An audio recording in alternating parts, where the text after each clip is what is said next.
Egipto es uno de esos lugares donde la historia no se comporta como un libro cerrado, se comporta como una puerta pesada que nunca termina de encajar, porque cada generación cree que ya lo ha entendido, y de pronto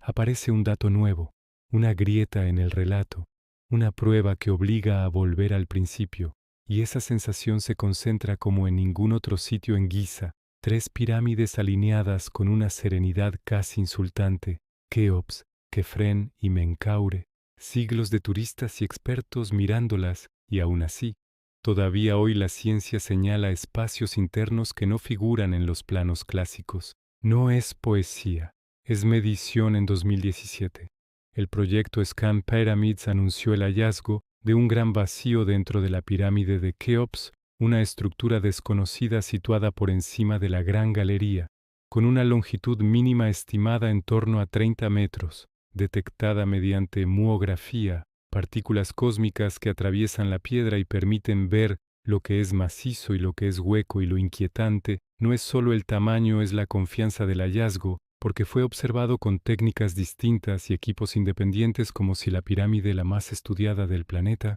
hubiera guardado a propósito un espacio que nadie había descrito desde el siglo XIX. Y cuando un vacío así aparece donde no debería, la pregunta deja de ser romántica y se vuelve técnica. ¿Qué es exactamente? ¿Un corredor? ¿Una cámara? ¿Un dispositivo estructural para repartir cargas? ¿Una fase de obra sellada? ¿Un espacio ritual? Y sobre todo, ¿por qué no hay acceso claro a él? ¿Por qué no se ha encontrado una ruta evidente? ¿Por qué el interior de Keops, que parece simple desde fuera, se comporta por dentro como un rompecabezas hecho para resistir la curiosidad? Y cuando esa idea se asienta llega el siguiente golpe, porque el misterio ya no se queda en un gran vacío. En los últimos años, el mismo proyecto ha ido señalando y caracterizando estructuras cercanas a la cara norte, incluyendo un corredor en la zona de entrada norte, que estuvo sellado miles de años, confirmado y estudiado con técnicas no destructivas y publicaciones científicas recientes, y esa combinación es explosiva para la narrativa histórica, porque significa que no se trata de una simple irregularidad, se trata de un patrón. La arquitectura interna de Keops todavía tiene elementos que van apareciendo cuando se usan herramientas nuevas, y si eso ocurre en la pirámide más grande, ocurre también en la que muchos consideran la pequeña, Menkaure, la de Miserinos, la que suele quedar a la sombra en la conversación, y sin embargo en 2025 varias investigaciones basadas en métodos como radar, ultrasonidos y tomografía de resistividad eléctrica reforzaron la existencia de dos anomalías rellenas de aire bajo la fachada oriental de la pirámide de Menkaure, dos huecos que podrían apoyar una hipótesis antigua, la posibilidad de una entrada secundaria o un elemento arquitectónico aún no explicado en ese lado. Y esto es clave, porque en muchas pirámides del Imperio Antiguo, la entrada suele estar en el norte siguiendo un patrón ritual y astronómico. Así que cuando una anomalía significativa aparece asociada a la cara oriental y además cerca de una zona de bloques pulidos comparables a los de la entrada principal, la discusión se enciende, no porque prometa tesoros, sino porque sugiere fases de construcción, cambios de diseño, decisiones que no estaban registradas. Y cuando se reescribe un plano, se reescribe una parte de la historia, y aquí el misterio auténtico, el que engancha sin inventar nada, es que estas estructuras no solo fueron gigantescas, fueron inteligentes, diseñadas para durar, para sellar, para dirigir el movimiento, para ocultar, para sostener peso y significado a la vez. Y por eso Egipto no se agota en cómo levantaron piedras. Egipto también es qué decidieron dejar dentro. ¿Por qué hay conductos estrechos que parecen hechos para algo que no es humano? ¿Por qué hay cámaras con funciones discutidas? ¿Por qué aparecen corredores sellados que el tiempo escondió? ¿Por qué la tecnología moderna detecta vacíos donde la tradición decía macizo? Y mientras Giza se convierte en un tablero de ajedrez entre física y arqueología, el sur abre la segunda gran puerta del misterio, el Valle de los Reyes, esa necrópolis en la orilla occidental del Nilo frente a Luxor, excavada en roca como si fuera una ciudad invertida, donde los faraones del Imperio Nuevo intentaron resolver un problema que las pirámides no pudieron resolver del todo, el saqueo, porque cuando una tumba es demasiado visible, el mundo aprende a romperla, y el valle fue una respuesta. Esconder para sobrevivir, crear pasillos, cámaras, trampas, sellos, textos mágicos,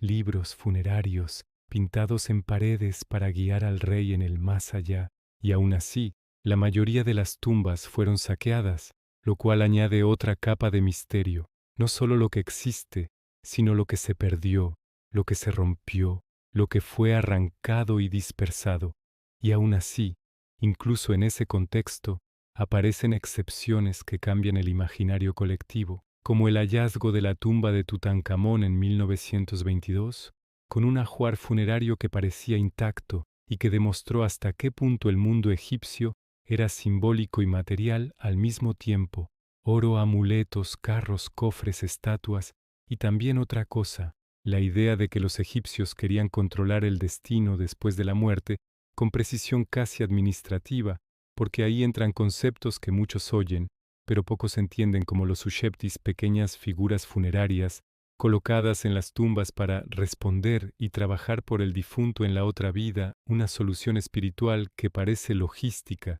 como si el más allá fuera un reino que también exige mano de obra, y esa mentalidad es crucial para entender por qué Egipto está lleno de textos, fórmulas, listas, nombres, cartuchos, porque nombrar era asegurar escribir, era fijar el orden del cosmos, y por eso el siguiente gran misterio es el lenguaje.